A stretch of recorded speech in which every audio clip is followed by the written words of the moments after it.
Would please come on in and we'll get started with class. Great to see everyone out this morning. Great to see everybody visiting and talking with one another. It's a blessing to be able to be here today. Thank you for being here for Bible class. We're very blessed this morning to have Brother Jerrie Barber with us. He was with us yesterday for the Men's Leadership Conference. Went very well. I would just imagine a great many of us here are familiar with Brother Barber, especially those who are from this area. Brother Barber was in Dalton when I was growing up, and of course have been able to keep up with him through the years. He and his wife are here with us this morning, and he's going to be taking care of Bible class and our worship service in a little bit. Brother Barber has been devoted to preaching the gospel, I guess, most of his life. Began his first sermon at 16 years old, and he's been going strong ever since. And we're very appreciative of having him with us. As I said, he's a devoted minister of the gospel and has a tremendous amount of knowledge and experience, and does a great job in sharing the gospel in a very practical manner. I know we'll all be blessed from the things he has to share with us today. So, Brother Jerry, we'll turn it over to you. Did I ask you how old you are? I am 63. Man. And he remembers me when he was growing up. It's great to be back at Ella J. We cherish our time in North Georgia. We came to Dalton the first Sunday of April of 1977. We left in '88, stayed there 11 years. Our children grew up there. They still call Dalton home. Had a great day yesterday. I compliment you on your organization and all of you did. Does anybody know where my handouts are? And Jeremy, are our 5 men here? I think so. All righty. You'll find those handouts. We don't need them right now, but if you have them later on, we'll use them.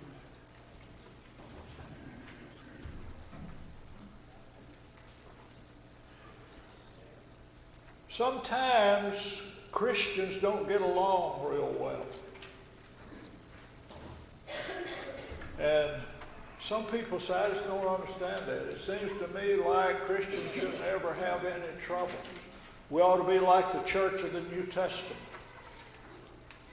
During my preaching, I preached for 5 churches full time, and since May of 2007,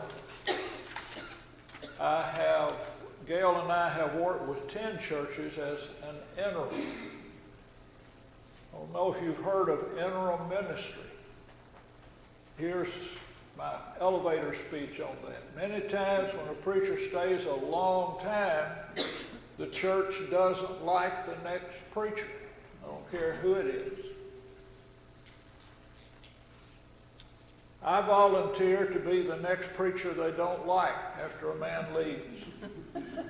And during the 6 to 18 years that Gail and I stay with them, or 6 to 18 months, they can grieve the loss of their last preacher and gain some wisdom on how to select the next one. And so we've had the opportunity to work with 10 churches since May of 2000. I'm getting ready to start another one here about the 1st of June.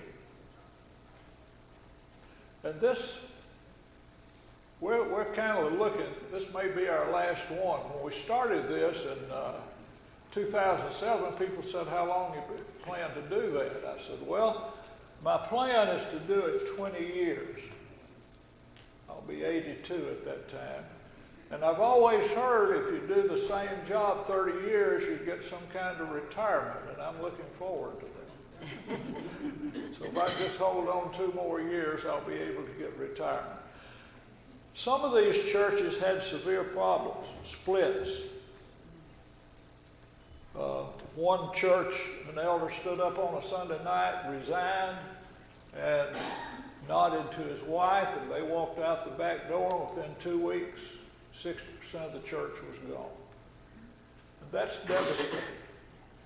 And people say, we just ought to do that. We're like the church of the New Testament.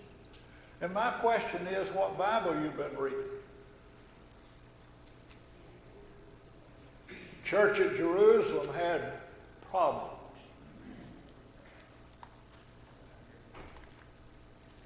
There was the first fuss they had in Acts chapter 6. They had the big problem that involved several congregations on what we're going to do with the Gentiles. There's some of the folks saying, if you're going to be a Christian, you've got to be circumcised first and keep the law of Moses. And other folks said, not on your life. You read the 7 churches of Asia, how did they do? Not too good. Here's the thing that really helped me. Thank you very much. Okay, we'll probably observe the Passover then.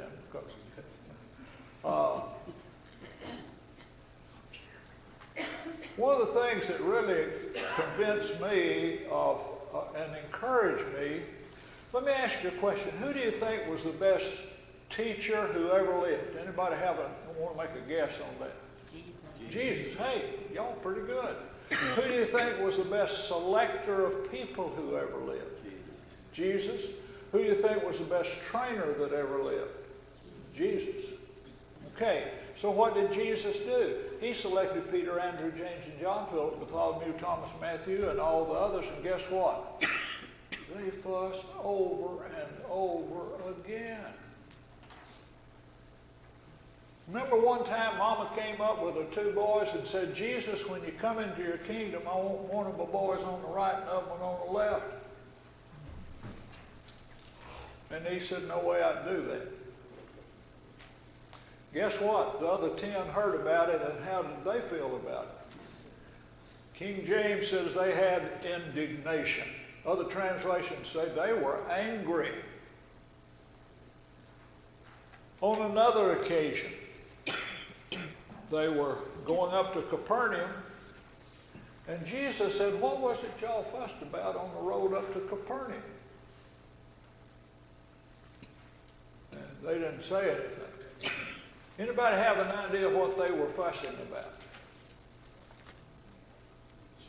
Who's going to be the greatest in the kingdom?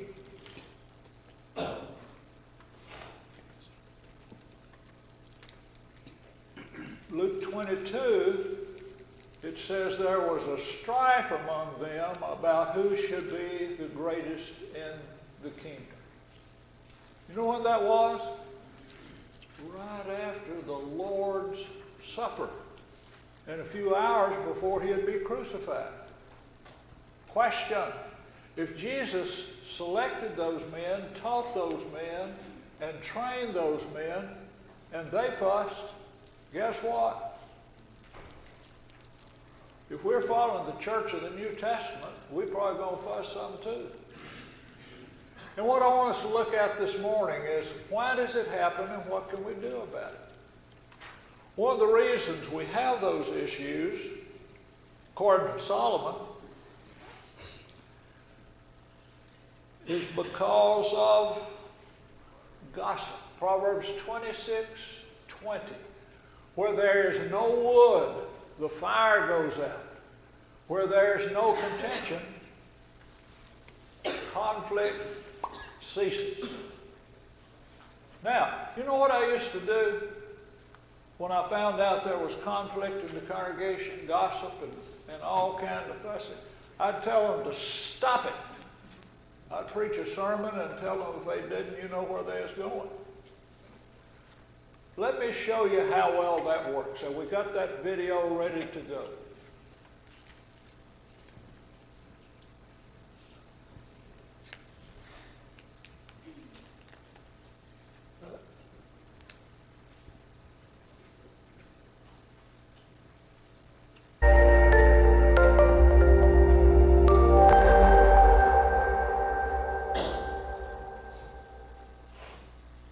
Thanks for joining us. For more great content like this, visit polishingthepulpit.com or search for Polishing the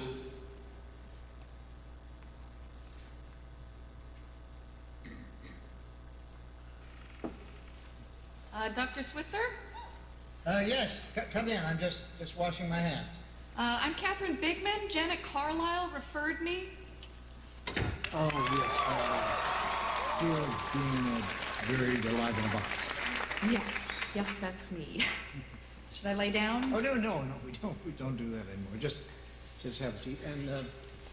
And let me tell you a bit about our billing.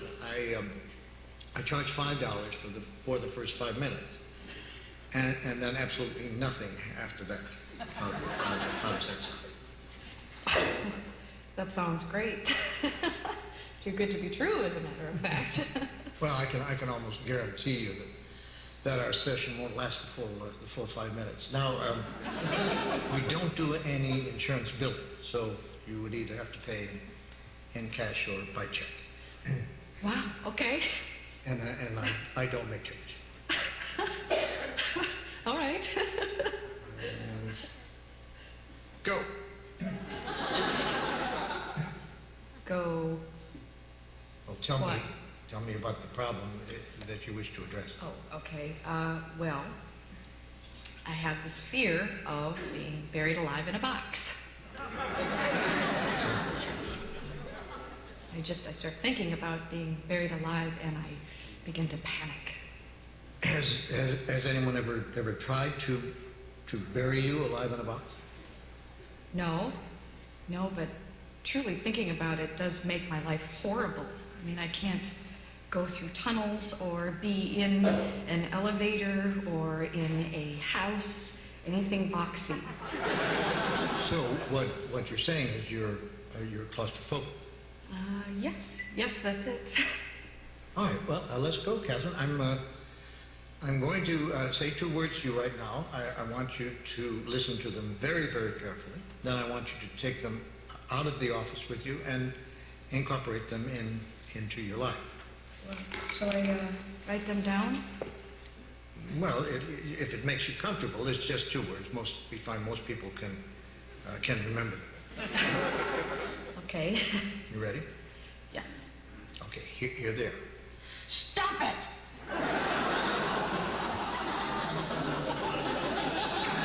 I'm sorry? Stop it! Stop it? Yes, S-T-O-P, new word, I-T. So, what are you saying? You know, it's funny. I say 2 simple words, and I cannot tell you the amount of people who say exactly the same thing you're saying. I mean, this is not Yiddish, Catherine. This is English.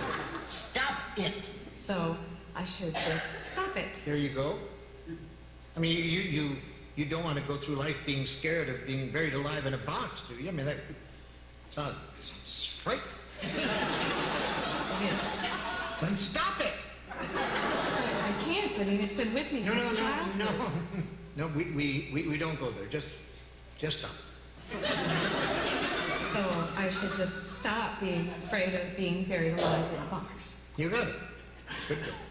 Well, it's only been 3 minutes, so that will be $3. Actually, I only have 5, so Well, I don't make change.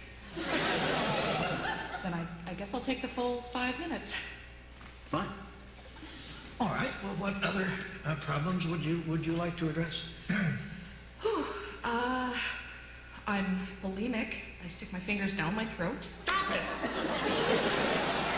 None of some kind? Don't do that. But I'm compelled to.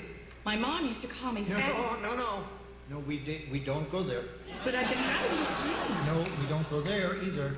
But my horoscope did say. We definitely don't go there. Just stop it.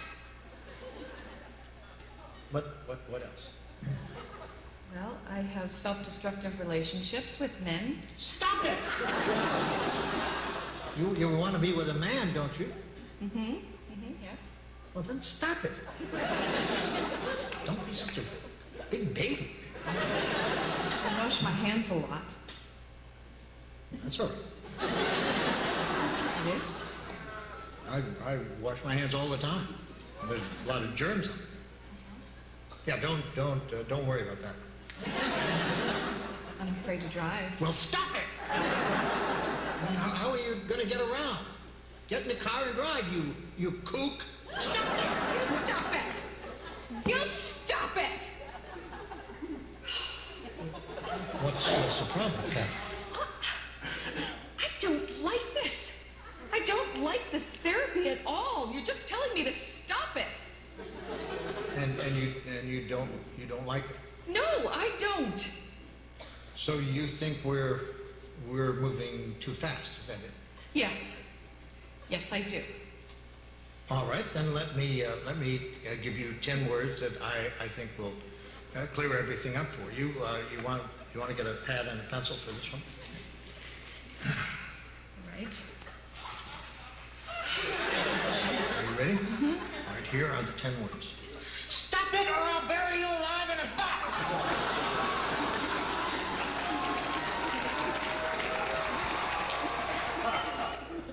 How do you think that'll work? Solomon said, where there's no wood, the fire goes out. Where there's no talebearer, strife ceases. One of the reasons we have conflict in any group, and what I love about biblical principles, they work for anybody. It works in your family, works in the church, works in your business, and works on your softball team.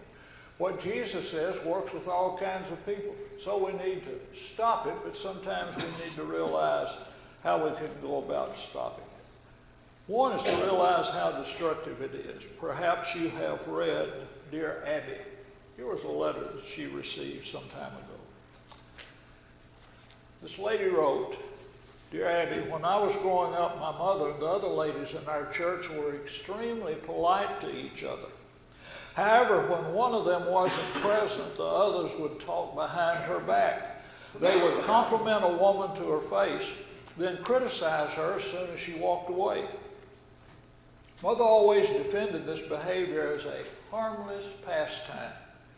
I don't know whether it hurt the people who were the butt of the gossip, but I know it harmed me and the children who were listening. Their behavior taught me not to trust anyone, especially people who were nice to my face. Instead, I trusted abusive people.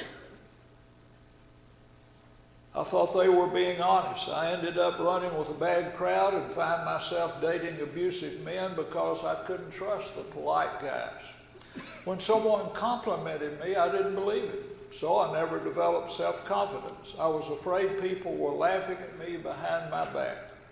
I had trouble making friends with other girls because I was afraid to open up and reveal my feelings for fear that whatever I said would become grist for the gossip mill.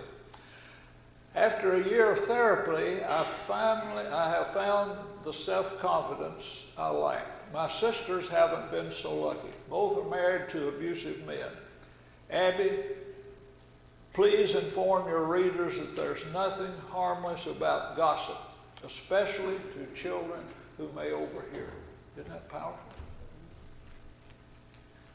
Now,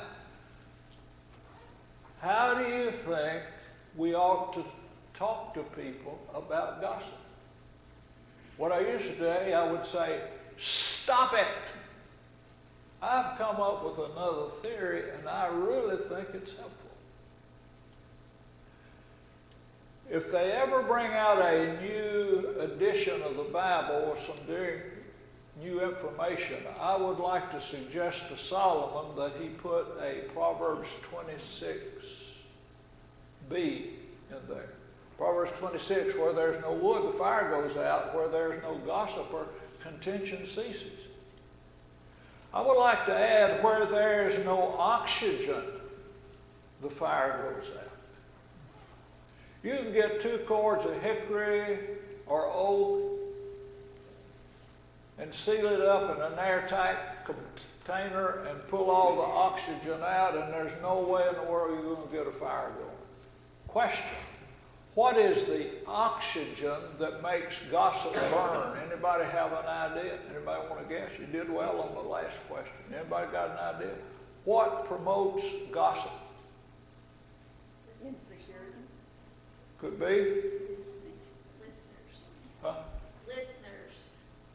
Listeners. Listeners. Listen. So I don't preach and tell people gossiping to stop it. What I encourage all of us who would never think of doing such a thing is not to listen to it. Where there's no listening. If a tree falls in the woods, is there any sound? Doesn't make any difference. Nobody there to hear it. And if a gossiper gossips and nobody will listen, it's not going to do a lot of damage. At least you could confine it to a small area within that person's heart. Y'all well, you probably don't even get them a mail anymore. But back in the old days, this was in March of 1977, Bell Notes. They sent this out with our phone bill. Anybody ever hear of an obscene phone call? You've heard of them? Anybody got one in the last 3 weeks? Doesn't work too good when you got caller ID, does it? This was back before those days. This is what their advice was.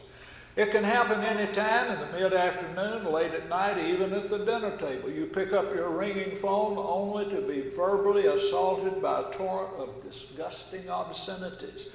And the sick mind that placed the call succeeds in sickening you. Happily, there's something you can do about obscene phone calls. Something that will turn off a sick mind faster than anything else. Simply hang up. It takes two to make a successful obscene call. A caller and a listener. In effect, by hanging up, you immediately neutralize the obscene caller. Law enforcement agencies, together with South Central Bell, are making these risky times for obscene callers. They risk not only their reputations, but a fine and a jail sentence as well. Someday, obscene phone calls may be entirely eliminated. But until the time comes, the best way to deal with the obscene caller's hang-up is to hang up. Somebody will see that those get distributed to everybody.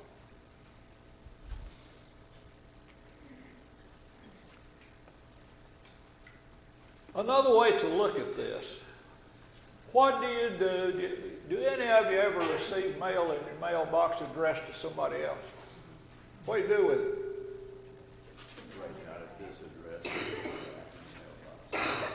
You put it back in the mailbox?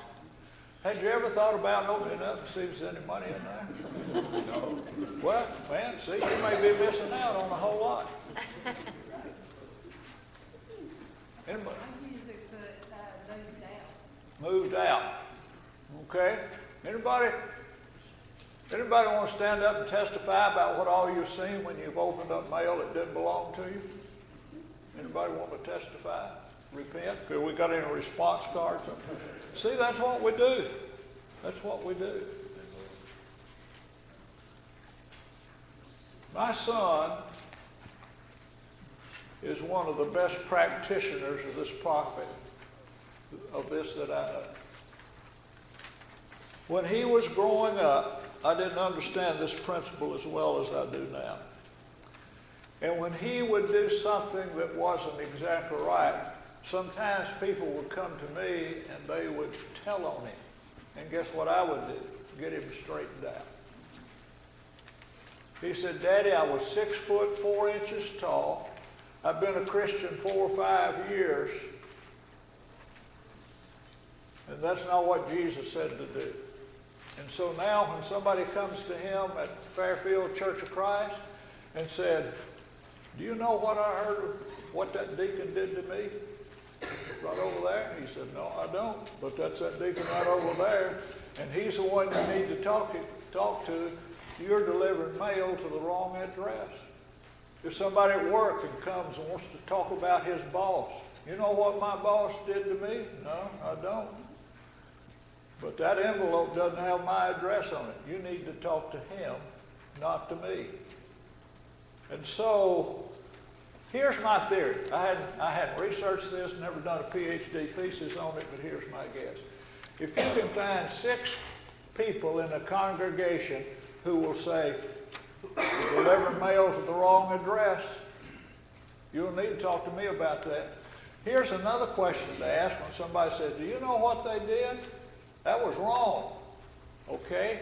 What did they say when you talked to them about it? Oh, I hadn't talked, oh, okay, I can't listen to that. You need to talk to them. That's what Jesus said in Matthew 18, 15 through 17.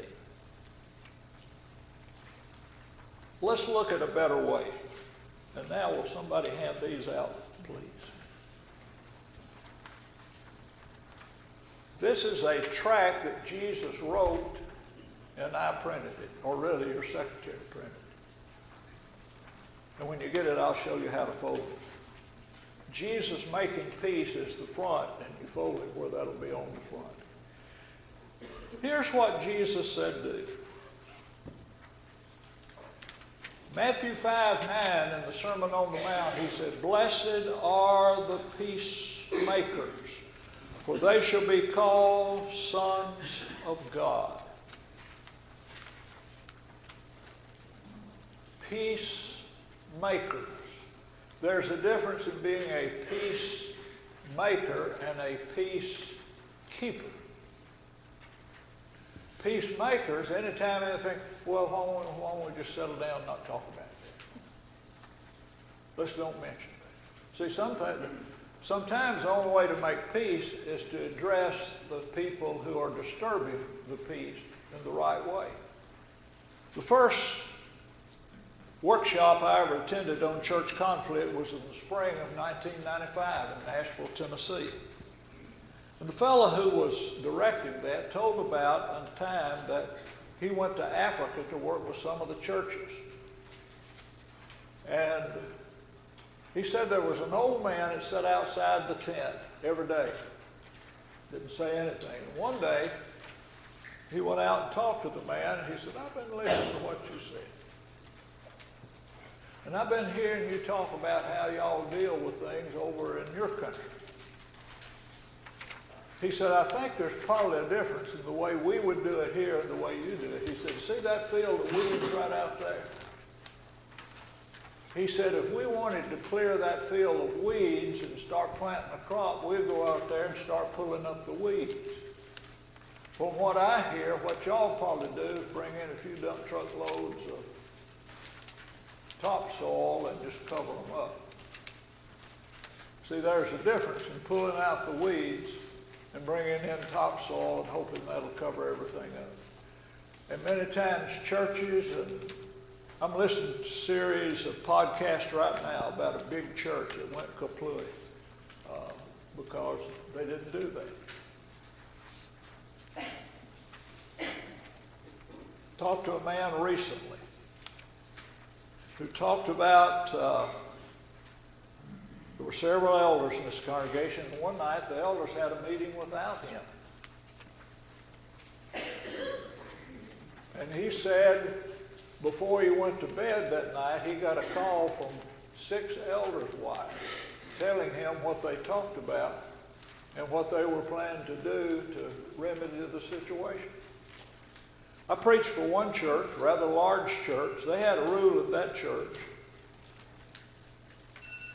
If you want everybody in the church to know something, go to an elders meeting on Wednesday night. Tell them what you tell them, what you don't want anybody, what you want everybody to know, and tell them not to tell anybody, and everybody will know it by Sunday morning. Where do people get the idea of gossiping? This is just my experience. I think they learn it from 3 P's. Pastors, parents, and preachers. If we ever discuss, what is gossip? Gossip is talking to somebody about something that's negative that can't do anything about it. And you don't solve problems by trying to get 2 people together by talking about it. That's called triangulation. And what happens, if I have a conflict with you, and I go over here and talk to this brother and say, you know, I haven't been to LJ in years, but this fellow treated me wrong. And I know y'all go to church together. Why don't you, I think you need to talk to him. If he will agree to that, I feel better because I've unloaded my stuff. He feels worse because he hates like everything to do it. And what good's it going to do? Absolutely nothing. Absolutely nothing. Blessed are the peacemakers. So we have to do things that are painful sometimes. Well, Jesus, what can we do? Number one, if you're the hurter, or somebody thinks you have hurt them. See, they may assume, they may suppose, but really it's not, but they do have something against you. Matthew 5, 23 to 25. Everybody know how to fold that. Jesus making peace is the front page. Therefore, if you bring your gift to the altar, and there remember that your brother has something against you, leave your gift there before the altar and go your way. This was Old Testament. What would we say? If you come to church Sunday morning to LJ Church of Christ to partake of the Lord's Supper, and somewhere during the service, maybe it's the second song or right after the opening prayer, you recall somebody's got something against me. I may have done it, I may not have done it, but they feel like I've done it. Leave the service. Wait a minute, but we're here to take the Lord's Supper.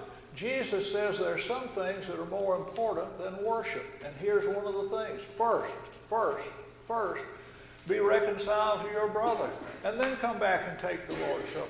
Y'all offer the Lord's Supper on Sunday night? Y'all offer the Lord's Supper on Sunday night. Well, see, it just occurred to me one day, that's why we take the Lord's Supper, offer the Lord's Supper on Sunday night. It's for all those people who come to worship on Sunday morning and realize that their brother has something against them. They say, could we go out just a minute? We need to get reconciled. And we talk until they've already served the Lord's Supper. And we say, well, that's all right. We'll come back tonight and take the Lord's Supper. Isn't that why we do it? That's what he says. Leave. There's something more important than worship, okay? First be reconciled to your brother, then come and take the Lord's Supper. Then come and offer your gift. Agree with your adversary quickly while you're on the way with him, lest your adversary deliver you to the judge, and the judge hand you over to the officer, and you be thrown into prison. Best example I've ever heard. A young man who was a youth minister at a church was also teaching a Sunday morning Bible class. And as he was talking, he told me, and his face got red when he said it. He said, I had one of those moments where you say something, it gets about that point, you said, oops, I wish I hadn't said that, and you can't put it back in, it's already out. He said something that offended one of the ladies in the class, and she started weeping. And she got up and left, went home. He said, oh, I knew I shouldn't have done it. I just said something I shouldn't have said. As soon as class was over, he went to a brother and said, you're going to be leading singing this morning. I've got something more important to do. And so he left and took another member with him, went, knocked on the door. She said, I don't want to talk to you. He said, I'm sorry. I said something I shouldn't have had.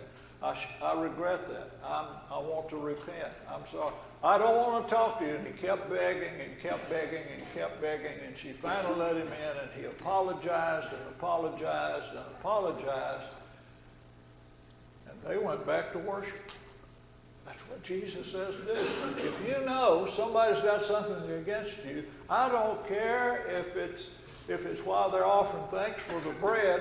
If you know it is more important than taking the bread and the fruit of the vine. Take off and be reconciled to your brother come Sunday night. That's why they have it on Sunday night. Well, I wish they'd do that. I tell you what, there's some people that's offended me, and they haven't come and talked to me. Good. That's the reason we've got Matthew 18:50.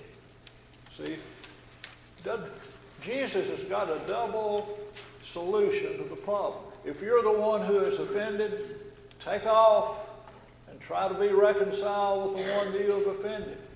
If somebody has offended you, moreover, if your brother sins against you, go and tell him his fault between you and him alone. If he hears you, you have gained your brother.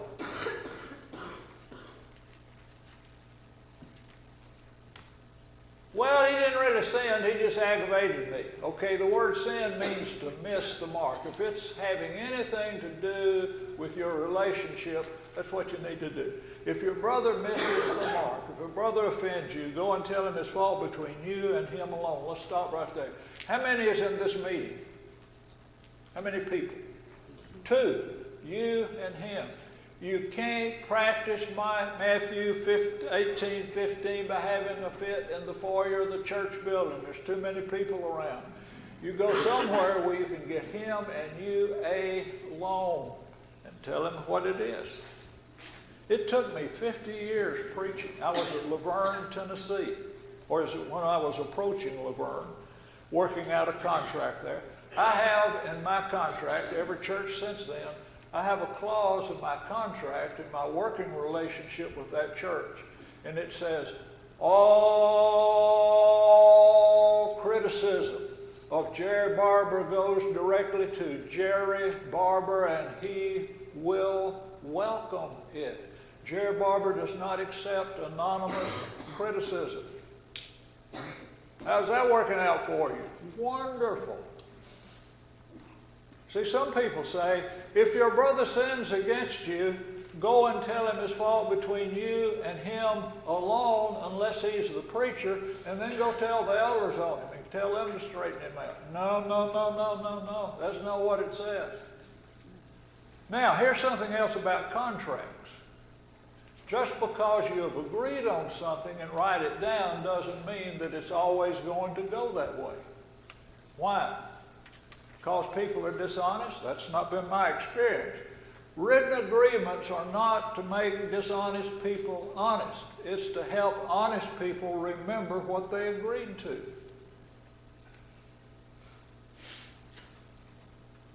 After I made that agreement, one day an elder came up and said, Jerry, we've had some people talking some things about you. Well, who are they? Well, we can't tell you. That's confidential. I said, well, I can't listen to it. I don't accept anonymous criticism. Oh, that's right. I forgot about it. You know, that happened about twice.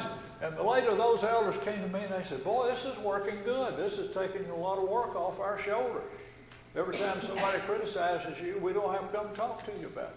And they said, what would happen when we get a new preacher, if we had a clause in the contract that says, all criticism of the elders will be taken directly to the elders and not to the preacher? I said, man, that would work great. And so somebody says, you know, I don't like what those elders did. Is that right? What did they say when you talk? Well, I haven't talked to them. They meet on Tuesday night at 7 o'clock. Or if it's one individual elder, there he stands. Why don't you go get him and talk to him about it? So what does that mean?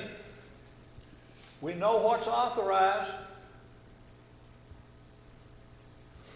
I don't see a piano here anywhere. Why haven't you got a piano in here, or bass drums and fiddles and all kinds? Why have you got that? Don't say in the Bible not to do it. Why don't you have some? It doesn't say to do it. Doesn't say to do it. It's not authorized. So what does it mean? Go and tell your brother between you and him alone. It means no phone calls about that, no letters in the mailbox, no emails, and no texting.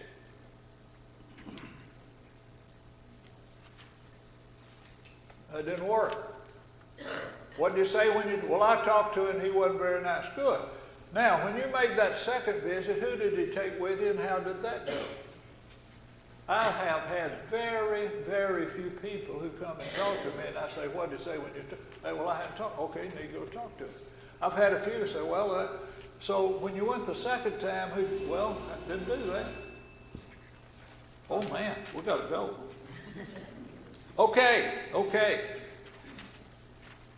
If he will not hear you, take with you one or two more, that by the mouth of 2 or 3 witnesses every word may be established. 2 ways to do this that I've tried it. Number 1, years ago, what I would do, I'd go get me a couple of brothers and say, you know what that dirty dog did to me?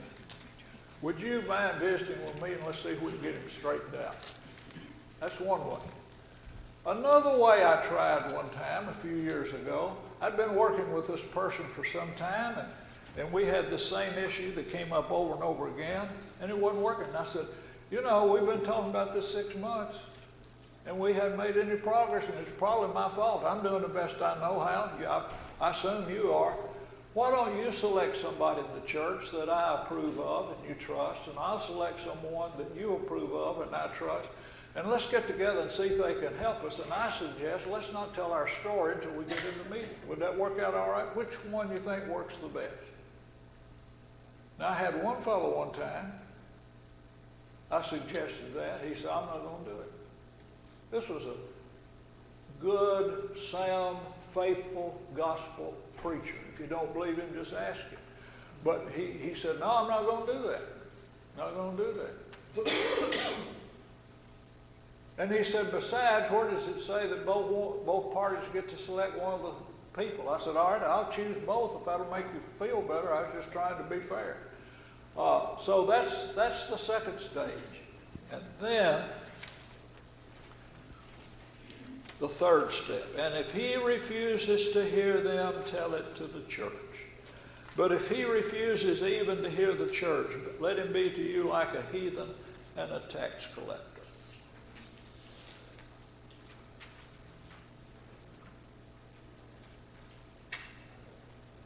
The finest example I ever saw happened in Dalton, Georgia, when I was preaching there, on how to tell it to the church. And if you weren't here yesterday, talk to somebody who was and let them tell you the story. We don't have time to do it. I met a fellow by the name of Kirby Walker when I was in Cookeville, Tennessee.